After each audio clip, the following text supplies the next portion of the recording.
Rikthehemi sërish së bashku në transmetim të drejtë për drejtë. Jemi tani në hapësirën e të ftuarit të ditës. Me mua në studio është kolegu gazetar Gjergj Rebara, gazetar i BIRN. Mirë se vini, kënaqësi të jemi së bashku në këtë bashkëbisedim. Keni qenë në qendër të vëmendjes këto ditët e fundit. Në fakt, nuk është hera e parë që BIRN atakohet nga politika, po ju personalisht këtë herë jeni atakuar për shkak të një postimi ironik që keni bërë në rrjetet tuaja sociale.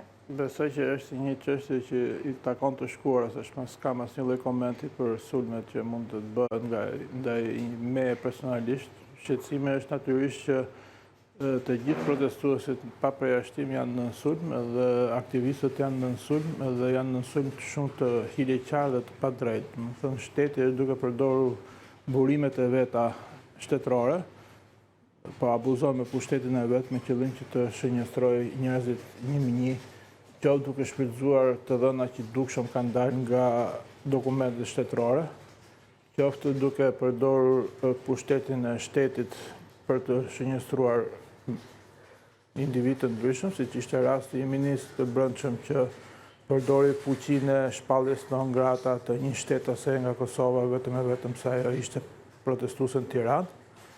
Pra ka një dallim të madh mes debatit politik, protestuesit më pëlqejnë, që është çështje në fund fare është një çështje politike, dhe ka një dallim tjetër pastaj kur shteti përdor fuqinë ekzekutive të vet për të shënjestruar qytetarët, siç është rasti që sapo ju përmenda. Në këtë rast natyrisht që është shumë shqetësuese.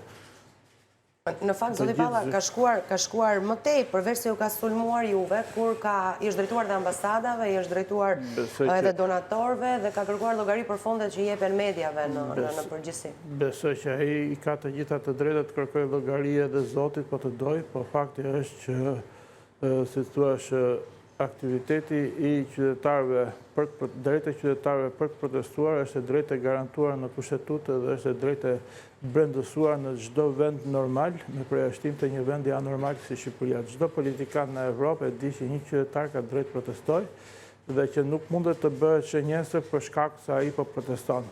Mund të mos bim dakord për çfarë proteston, mund ta ketë shumë gabim për atë që po proteston, por nuk mund të thuash që ai është patjetër kriminal sepse po proteston, ai është patjetër me të shkuar kriminale. Në një rast të përmendëm problemet të shëndetit mendor të një qytetareje, që është akoma më e rëndë, domethënë është çnjerëzore para se të jetë politikisht e korrekte. Që në këtë kontekst, domethënë, duhet të shohim gjithë këto sulme si shenje dëshpërimit që kanë politikanët si zoti Balla, domethënë përballë realitetit. Në fakt, BIRN është nga të paktat media që gjithmonë me dokumenta dhe me fakte reale ka kritikuar shumë çka në punën e kësaj qeverie. Edhe të qeverisë paraardhëse. Po, edhe të qeverisë paraardhëse. Madje sot News 24 publikoi një tjetër lajm që vjen nga rrjeti investigativ BIRN, se si Brukseli nga një anë ka rritur presionet për zonat e mbrojtura. Ju e keni investiguar çështjen, madje është një nga kërkesat e protestuesve që të ndryshojë ligji për zonat e mbrojtura dhe jo vetëm për këtë. Kërkesa e protestuesve dhe kërkesa e Bashkimit Evropian nuk është që të ndryshojë. Dhe ndërkohë ju vini në dukje se kuvendi i mban ende në sirtaret e veta. Të shfuqizohet ligji 21/2024, i cili në vetë mbart ndryshime në ligjen e mëparshëm të zonave të mbrojtura dhe ndryshimet janë domethënë që zonat e mbrojtura nuk janë më të mbrojtura dhe mund të ndërtohen. Kështu që shfuqizimi i këtij ligji kthen në vendin në ligjin e mëparshëm, i cili garanton që zonat e mbrojtura janë të mbrojtura dhe ligji i reflekton titullin e vet. Pra, ti nuk mund të bësh një ligj që thotë që ka titullin për zonat e mbrojtura dhe pastaj të bësh një shtesë që thua që pavarësisht se si është ky titull, kryeministri ka të gjitha të drejtat që të shkatërrojë këtë zonat mbrojtura, ku i del me leverdi një kontratë koncesionare ose kur ai është e rëndësishme. Duhet kemi parasysh se si arritëm deri te ky ndryshimet ligjore në vitin 2020, në fund të vitit 2023, një numër deputetësh pa shumë lidhje me zonat e mbrojtura, bën një propozim ligjor në Kuvendin e Shqipërisë. Dhe qeveria shqiptare i bëri ndryshimet jo përmes propozimit për ligj, për i bërë ndryshime përmes opinionit mbi propozimin që kishin çuar këto deputetët. Ideja është që të shmanget përgjegjësia ligjore, sepse të gjithë e dim që ligji për zonat e mbrojtura u ndryshua në mënyrë klienteliste. U ndryshua me porosi. Dhe fakti që zoti Kushner publikoi vetëm pak javë pas miratimit në parlament, ligji u miratua në shkurt të vitit 2024 në fund, 2 javë më vonë, në 13 mars 2024, zoti Kushner paraqiti planet e tij për ndërtimin e Zvërnec. Do thotë që ose këto plane janë bërë brenda 2 javëve, ose zoti Kushner ka qenë në dieni që këto ndryshime do bëheshin dhe kishte filluar plane më përpara. Kjo tregon qartësi që ligji nuk ka qenë për të rregulluar një sektor, siç duhet të jetë ligji, por ka qenë për llogaritë të interesave private. Dhe në këtë rast, një ligj klientelist normalisht është vepër penale. Dhe qeveria u përpiq ta shmangte këtë përgjegjësi penale, jo duke i vënë emrin e vet ligjit, duke thënë që unë propozoj këtë ligj, por duke nxjerrë disa politikanë askushi për të propozuar një ligj dhe pastaj rrugës qeveria e ndryshoi këtë totalisht dhe propozoi një ligj tjetër, por nuk e quajti propozim ligjor, por e quajti opinion mbi propozimin e këtyre.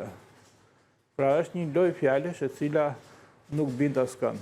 Dhe tani jemi në situatën ku Bashkimi Evropian, që në ditën që u miratua ligji tha mos e mirato, në ditën kur u miratua ligji tha është zhgënjyesi që u miratua, po në të njëjtën ditë deklaroi që ne do ta monitorojmë nga afër zbatimin e këtyre ndryshimeve, sepse ligji për zonat e mbrojtura duhet të jetë vetëm për zonat e mbrojtura, nuk mund të jetë edhe për investime.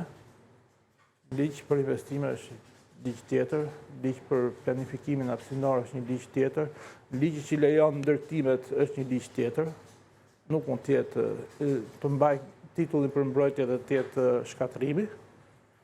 Dhe jemi në situatën ku kriteri i kyç për mbylljen e kapitullit 27, që është kapitulli për mjedisin, është që ky ligj të shfuqizohet. Dhe ajo që bëri kryeministri në deklaratën në konferencën për të bashkët të shtyp me Marta Kosin, tha që bëri një lojë fjalësh dhe tha që ne do ta rishikojmë jo ligjin e vitit 2024, por do të rishikojmë ligjin themelor të vitit 2017 për ta afruar me legjislacionin evropian, pra u përpoq që të mos i përgjigje kërkesës specifike për shfuqizimin e këtij ligji. Po nga ana tjetër Kushner është të rrequr apo jo? Kushner? Nuk e di.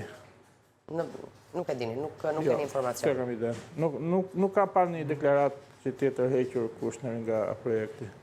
Ne kuptoj. Për në informacionet që keni ju, do të zhvillohet ai projekt në Zvërnec apo? Ne po bëjmë të gjitha përpjekjet që ta ndalojmë. Unë jam aktivist që bëhetire që të shfuqizohet ai ligj, në çastin që shfuqizohet ai ligj, normalisht që projekti nuk qeveria Edi Rama nuk do të japë dot leje për zhvillim në Zvërnec, të jetë zonë e mbrojtur. Kjo protestë e cila sot për llogaritë të jetë në ditën e 47, sepse në orën 19 është njoftuar prapë për i grumbullimi, kalon përtej Zvërnecit, nisi për atë çka ndodhi në Zvërnec, po sigurisht kaloi përtej. Ju personalisht çfarë do t'i vlerësoni kësaj proteste? Mund të bësh një eset të gjatë, domethënë se çfarë ndryshime themelore ka sjell protesta e flamingove në shoqërinë shqiptare në tërësi. Po kryesorja është domethënë që neve përgjatë gjithë historisë tonë jemi mësuar që qytetarët do vuajnë pasojat e politikës edhe i vuajnë këto pasoja në mënyrë pasive. Dhe kjo ka ndryshuar sepse së paku në opinionin tim 200.000 apo 300.000 qytetarë shqiptarë nuk janë më vuajtës pasiv të politikave të ndërmarra nga të tjerët, por janë pjesëmarrës aktiv. Dhe pavarësisht se si shkon, a ja arrin revolta objektiveve të veta që ka apo jo, ne sërish do të kemi 200, 300 apo 400.000 qytetarë të cilët do të jenë politikisht aktiv dhe këtë nuk e ndryshon dot absolutisht asgjë. Kjo është një ndryshim epokal.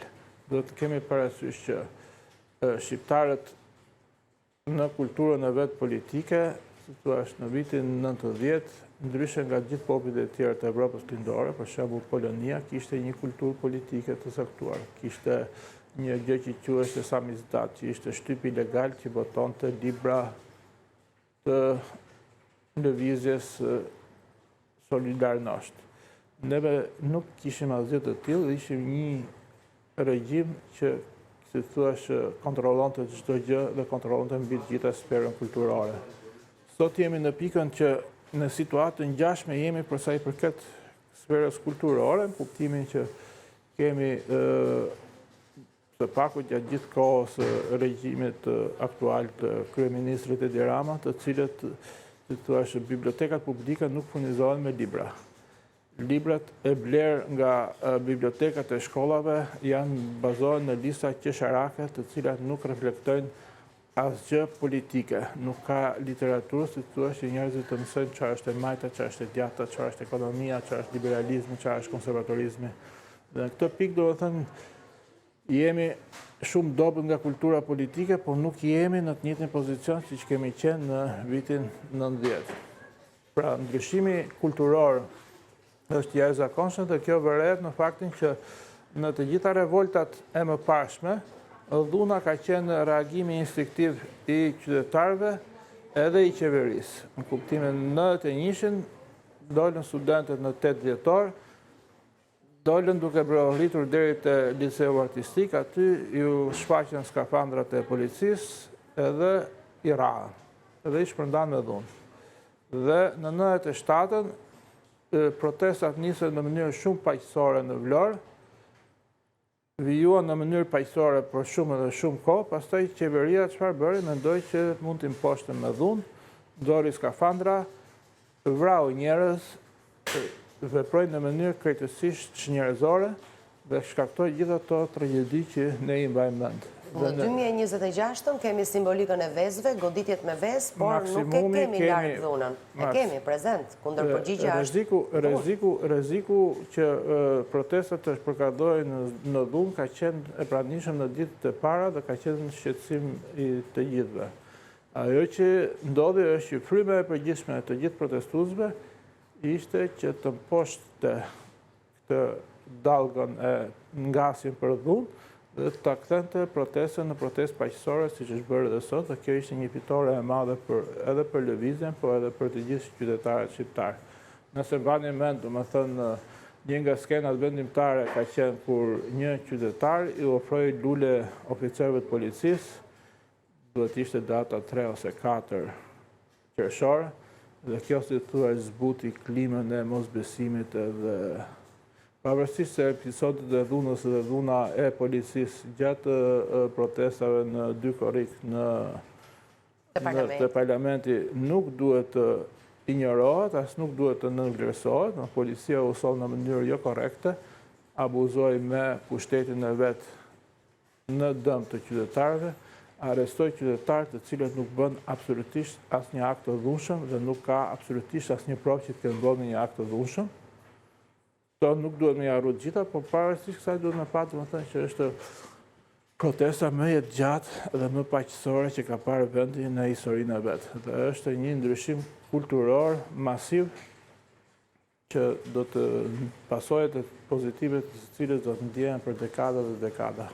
Çfarë roli ka luajtur diaspora në rezistencën e kësaj proteste në gjykimin tuaj? Diaspora është një term i madh dhe si thua përsi gjysma e kombit shqiptar është në diasporë aktualisht. Ajo që vërejë unë është do të thënë që ka pasur njerëz që kanë ardhur nga Londra, kanë ardhur nga Parisi, disa kanë marrë bilet avioni për të ardhur për të protestuar, disa kanë ardhur me makinë. Energjia e jashtëzakonshme e qytetarëve shqiptarë nga e gjithë bota. Do të thënë në Bruxelles ka pasur protesta që janë mbledh me 2.000 dhe 3.000 qytetarë shqiptarë. Po, kemi patur her pas here lidhje me protestues. Më thënë gjatë konferencës për shtyp, gjatë vizitës së kryeministrit në Bruxelles, disa qytetarë u informuan që kryeministri po vjen, u organizuan dhe bën një flash mob dhe ja prishën festën, si thuash, dhe i bërtitën Rama jepet dorëheqjen. Do të thënë energjia e protestuesve shqiptarë në të gjithë botën është e jashtëzakonshme dhe imazhi që përcjellin për shqiptarët, domethënë në përbot është i jashtëzakonshëm. Neve sot jemi një kombi që si thua deri përpara kësaj proteste ishim një kombi prapambetur dhe i çuditshëm, që kishim një kryeministër të çuditshëm që bënte klonin me atletët bardha. Sot jemi një kombi evropian që mbron flamingot, mbron natyrën. Po nuk munguan atletët e bardha, pavarësisht ndërkohë që atletët e bardha, si thua, janë e vetëm gjë e çuditshme nga Shqipëria sot është Edi Rama dhe pushteti i tij. Do të thënë të gjithë qytetarët shqiptarë nuk janë më asgjë e çuditshme, janë një popull evropian që ka përqafuar vlerat më të mira evropiane, protesta paqësore, shteti së drejtës, demokracia përfaqësuese, barazia para ligjit, lufta kundër interesave meskine të trashëqytetëve oligark ose korporata. Në Evropë problemi ka emrin korporata ose pushteti i korporatave, në Shqipëri ka emrin oligarki ose pushteti i oligarkëve, po është e njëjta gjë. Neve sot jemi një popull evropian i cili po proteston për të drejtat e veta dhe ka simpatinë të gjithë evropianëve dhe edhe më gjerë. Kjo është një arritje e jashtëzakonshme që do të ketë efekte pozitive në çdo drejtim, përfshirë edhe në ekonomi. Do doja ta elaboronim pak se si do të ndjejë në ekonomi, po pas kësaj pyetjes që do t'ju bëj tani. Kërkohet vazhdimisht dorëheqja e Ramës. Kërkohet pastaj burgimi i tij, burgimi edhe i Berishës. Pse politika e vendit tonë përfundoi në këto ditë? Duhet të dallojmë pak deklaratat politike nga programi politik. Rama Burg Berisha Burg është një shprehje alegorike, nuk është një platformë politike. Protestuesit nuk kanë krijuar gjykata, nuk kanë ndërmend të krijojnë gjykata dhe kërkesat e tyre politike që janë në to 5 pika që janë të shtjelluara shumë mirë. Në asnjë rast, asnjë nga nuk përmendet fare fjala burg, sepse kërkesat politike janë kërkesa politike, janë rrëzimi i qeverisë, qeveri tranzitore, reform kushtetuese, reform zgjedhore, reform për ligjin e financimit partive politike dhe pastaj shfuqizimi këtyre ligjeve që janë, si thua, shqetësimet imediate. Të gjitha këto janë në platforma politike lëvizjes. Në asnjë rast nuk përmendet fjala burg, sepse në burg Rama ose Berisha do të përfundojnë vetëm në rast se prokurorët do të ngrejnë akuza dhe në rast se gjykatësit do t'i shohin këto akuza të bazuara në ligj. Protesta nuk fut njëri në burg, neve jetojmë në shtetin e së drejtës dhe po që fakti është që në burg është një shprehje figurative që neve përdorim shumë shpesh, edhe në kohën e komunizmit, si thua, në mënyrë ironike, kur dikush silleshte shumë keq ose silleshte në mënyrë jo korrekte, neve përgjigja ngacmuese ishte në burg. Është shprehje alegorike, nuk është platformë politike. Ndaj kryeministri thotë algoritmi është rrugaçi më i madh i kohëve të fundit. Kam përshtypjen që zoti kryeministër ka humbur edhe algoritmin, edhe rrugën, edhe median konvencionale. Do të thënë, ajo gjë që është vërejtur edhe në rastin e sulmeve ndaj gazetarëve ose ndaj qytetarëve, është se sa pak pesh ka realisht e gjithë infrastruktura e propagandës kryeministrit, e cila mbështetet në një rrjet portalesh që nuk i lexon askush dhe që s'kan asgjë interesante. Sepse në fund fare, domethënë, një media që është interesante dhe serioze, natyrisht që është një media kritike. Nuk mund të jetë një media interesante dhe të jetë njëkohësisht edhe pro qeverisë. Kjo është qesharake. Në gjykimin tuaj, e pati fajin ky popull që e la politikën e vendit tonë të përfundonte në këto ditë, se po të kemi parasysh, ne kishim një popull në gjumë ose apatik, dhe befas kemi një popull të zgjuar dhe empatik, larg politikës. Besoj që është shumë gabuar të gjykosh proceset historike, domethënë duke thënë që ka fajin populli. Jo, në kuptimin e politikës, mënyra e të bërit politik në vendin tonë, të çdo mënyra e të bërit problemet që kemi neve sot, domethënë disa njerëz i quajnë problemet të neoliberalizmit, që është sistemi global që bazohet te teoritë e Milton Friedman dhe tjerë më radhë që ka krijuar pabarazi nëpër botë. Kjo është një shqetësim në shumë vende. por neve mund t'i quajmë edhe problemet e post-komunizmit. Për shembull, shteti partijak i Edi Ramës, po edhe më herët, Edi Rama e ka ngretë shtetin partijak në nivel superior, si thua, e ka kthyer shtetin shqiptar në nivelin e shtetit partijak të Enver Hoxhës. Po edhe shteti i Berishës, si thua, ishte goxha i politizuar. Jo në këtë nivel, po ishte goxha i politizuar. Këto janë të dyja reminiscencat të regjimit komunist. Partia e fortë, e cila përcakton deputetët, dhe jo qytetarët që votojnë për deputetët si përvajsues të tyre, kjo është një reminiscencë e regjimit komunist. Ne kuptoj.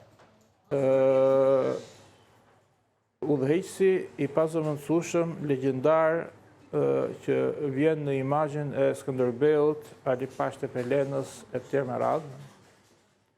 Kjo janë të gjitha reminiscencat e kohës komunizmit. Kulti i Ali Pashës, për shembull, është më interesant. Është krijuar gjatë kohës së komunizmit dhe vijohet edhe sot e kësaj dite. Çdo gjeneratë, si thua, ka një ekspert që di gjithçka mbi Ali Pashën dhe që flet se çfarë origjine ka pasur, çfarë shteti gigant ka pasur. Të gjitha një pjesë shumë e madhe këtyre ngjanë sikur vijnë nga fantazia, por fakti është domethënë që kulti i Ali Pashës është shumë domethënës në politikën shqiptare, sepse, për shembull, Sabri Godë që ka bërë një libër për këtë Ali Pashën, thotë që ai ishte një pasha mizor, ishte një njeri mizor, po një pasha i drejtë. Kjo në gjuhën e Orwellit quhet dy mendim, ose double thinking, dy gjëra krejt të kundërta. Ishte edhe një njeri mizor, po ishte edhe një udhëheqës i drejtë. Dhe kjo është të thua se kulti i Ali Pashës është për të justifikuar kultin e Enver Hoxhës. Në kohën e Zogut, për shembull, kemi pretendimin që Ahmet Zogu kishte prejardhje nga Skënderbeu, që është një sajës tjetër historike. Pra, këto janë të gjitha reminiscencat e regjimit totalitar komunist. Dhe, si thua, në një situatë normale, 35 vjet do kishin mjaftuar që neve të kishim ka përsyre të gjitha këto probleme. Politikën e dhunës, politikën e kultin e individit, politikën e shtetit partijak, drejtësinë e kapur nga parlamenti, si thua, të gjitha këto nuk i ka përsyem dot ngadalë. E vetme gjë që ka përsyem gradualisht ishte në vitin 2016 me pavarësimin e prokurorisë. Reforma drejtësie është shumë e gjerë dhe ka shumë element, po elementi kyç në reformën në drejtësi ishte që më përpara, si reminiscencë e kohës komunizmit, parlamenti zgjidhte kryetarin e prokurorisë, kryetari i prokurorisë kontrollonte prokurorisë si mbret. Dhe titulli në kushtetutën e vjetër, në atë që u ndryshua në 2016, ishte që prokuroria është institucion piramidal, çdo gjë është në kontrollin e kryetarit, kryeprokurorit. Pra, parlamenti, udhëheqësit politik ishin nevojë vetëm të gjenin një kryeprokuror kukull për të kontrolluar të gjithë pjesën tjetër të vendit dhe për të shpëtuar drejtësisë. Gjëja që ndodhi ishte që me reformën në drejtësi falë ndihmës së ndërkombëtarëve, si thua, u vendos parimi që çdo prokuror ka autonominë e vet, ka të drejta pune, timin që nëse mbani mend drejtik Lalla, kur i dilte një prokuror problematik, thoshte e zhvendosën këtë nga Tirana e çova në Shkodër, për shembull. Këto gjëra nuk bëhen dot me pas reformës në drejtësi, dhe autonomia e prokurorëve, që thotë që në SPAK janë 20 prokurorë, secili ka të drejtë për të ngretë akuzë. Por para ishte në të që çdo gjë kalonte nga kryeprokurori. Neve ecën shumë ngadalë, në thënë, imagjino, reforma në drejtësi u miratua në vitin 2016, ne jemi sot në vitin 2026. U deshën 5 vjet që të krijohet SPAK-u. Pastaj u deshën 3 vjet që SPAK-u të merrte veten, si thua, dhe neve kemi rastet e para të rëndësishme në 2 vitet e fundit. Po tani, po e bën punën siç duhet, apo gjykoni se ka një ngadalësim pas ardhjes në krye të SPAK të zotit Braho? Ajo pasardhës kam përshtypjen që mënyra se si funksionon prokuroria SPAK-u sot është që çdo prokuror ka autoritet në vet, pra jo më nuk varet çdo gjë nga kryeprokurori. Zoti Spau është administrator, bravo, është administratori i punëve, po nuk përcakton dot.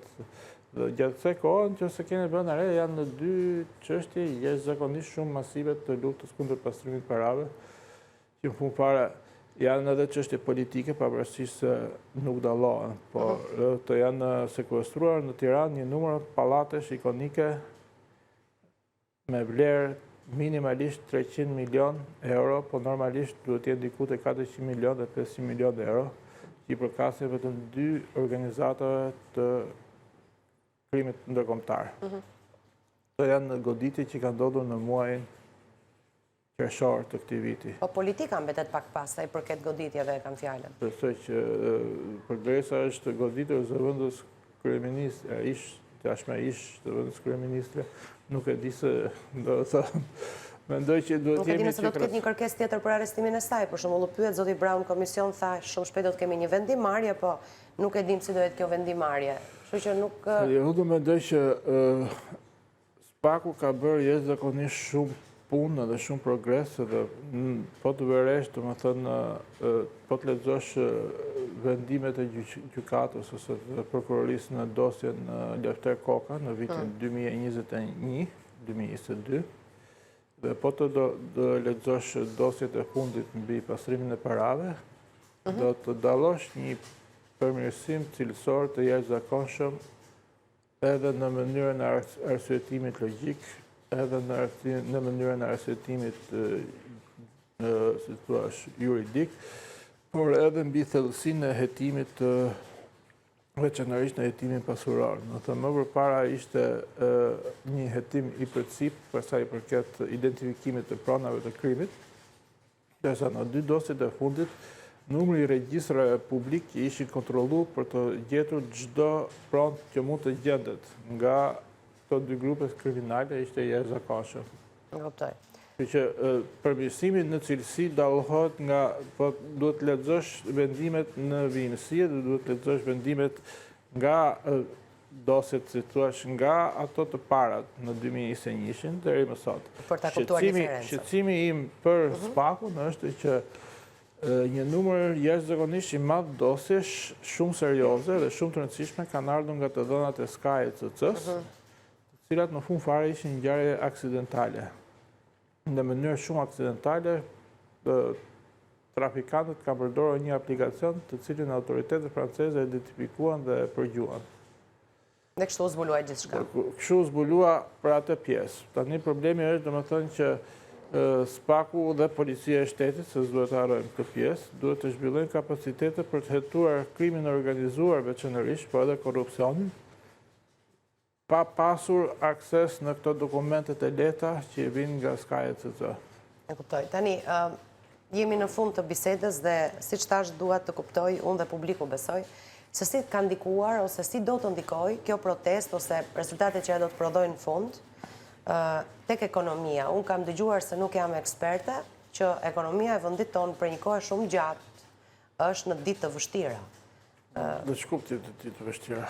Nga protesta, po nga keqeverisja? Jo, në ditë të vështira pa protestën, dhe se protesta mund të ndikojë për mirë, mund të kemi një frymëmarrje edhe në këtë drejtim, të paktën ju kështu thatë pak më herët. Absolutisht. Që do të ndikojë. Unë dhe kisha fjalën për efektin pozitiv që ka në ekonomi energjia popullore. Okej. Ka një koncept, në historinë, për shembull, pas luftës së dytë botërore, për shembull, ishte energjia e krijuar nga vuajtjet e luftës së dytë botërore, që krijoi një boom ekonomik që quhet bumi i viteve 50. Arsyeja për shembull ishte që një nga mënyra se si u kanalizua kjo ishte që miliona Amerikanë, por edhe Evropian, u futën në armë edhe fituan aftësi organizative në ushtri, por u përballën edhe me rrezikun dhe kuptuan që jeta është e shkurtër dhe që njeriu duhet të gëzojë çdo ditë që jeton. Kjo u përkthye në një rritje ekonomike, njerëzit punuan më shumë, konsumuan më shumë, punuan më mirë, u organizuan më mirë, dhe kjo është energjia, si thua, që bën një këmbë. Në këtë kontekst, më thënë, po të veshre, më thënë, neve po flasim për 100, 200 apo 300.000 protestues, por shumica e këtyre protestuesve janë të ri, janë 18, 20, 25 vjeç. Këtë energji që ka krijuar protesta, këtë vetëdije që ne i përkasim një shoqërie dhe që mund të punojmë për ta përmirësuar këtë shoqëri, kjo do të përkthehet në rritje ekonomike që do të vijojë për dekada. Ekonomia shqiptare është ekonomi bazë, është ekonomi shumë e prapambetur. Po flisja me një mikun tim që është biznesmen shumë i shkathët edhe ka disa biznese që janë jashtëzakonisht shumë të suksesshme. Shumë interesante, më thëmë, po s'peja them emrin, se nuk dëshironte, po thoshte që problemi më i madh në ekonominë shqiptare është keq përdorimi i parave publike nga qeveria. Sepse në çastin që hiqet korrupsioni, me njëherë ekonomia shqiptare çlirohet nga prangat që e mbajnë frym edhe merr frym. Keq qeverisja bën, domethënë që në gjuhën ekonomike është të shkakton keq alokim të burimeve. Për shembull, ke një zonë që quhet Shkodër, Lezhë, dhe që më tutje Malizi, Bosnjë, Kroaci etj. Me radhë. Nëse ke 200 milion euro për të investuar për këtë rrugë, për një autostradë që lidh një zonë me kaq shumë banor dhe që me vendet fqinje, normalisht logjika do të thotë që ti investosh këto para për të bërë këtë rrugë. Por keq qeverisja thotë që kjo nuk më intereson mua, por mua më intereson një tunel 200 milion euro që të lidhi 5 fshatra edhe 300 vila të oligarkisë. Pra, logjika ekonomike ta do që duhet bësh rrugën e Shkodrës, logjika politike edhe korrupsioni ta do që të bësh një tunel diku atje që është krejtësisht jo efektive dhe jo rentabel. Pra, në çastin që zgjidhet problemi i korrupsionit, çdo gjë në ekonominë shqiptare mund të ecë shumë shpejt dhe vendi mundet që të ketë mundësi që të mbajë njerëzit, se kemi 30.000 të rinj që na ikin çdo vit. Ti mbajmë këto 30.000 në Shqipëri, të krijojnë vende pune, këto vende pune të krijojnë kontribute në sigurimet shoqërore, këto kontribute në sigurimet shoqërore të krijojnë mundësinë që pensionet të rriten. Në Shqipëri ka sot 700.000 pensionistë dhe 700.000 të punësuar, dhe pensionet paguhen nga këto 700.000 të punësuar. Gjatë kësaj kohe, gjatë këtyre viteve, neve kemi 700.000 të larguar nga Shqipëria. Pra në rast se nuk do të kishin 700.000 të larguar nga Shqipëria, do të kishin 700.000 të punësuar këtu, atëherë çdo pensionist sot do të kishte mundësi të merrte 2 fishin e pensionit që merr. Këto 700.000 qytetarë që kanë ikë në emigrim kontribuojnë për pensionin e vendit ku shkojnë. Punojnë në Gjermani, paguajnë kontribute e tyre përdoren për të paguar pensionin e pensionistit gjerman. E kuptoj. Kështu që është e domosdoshme që të jepet fund korrupsionit në mënyrë që vendi të rinjt mos ikin nga Shqipëria, po të gjejnë vend pune këtu dhe pastaj gjithë cikli është i qartë. Faleminderit që ishe me mua në studio. Kënaqësi të të dëgjoja. Faleminderit. Do të bëjmë një shkëputje publicitare, do të kthehemi pas pak në pjesën e dytë.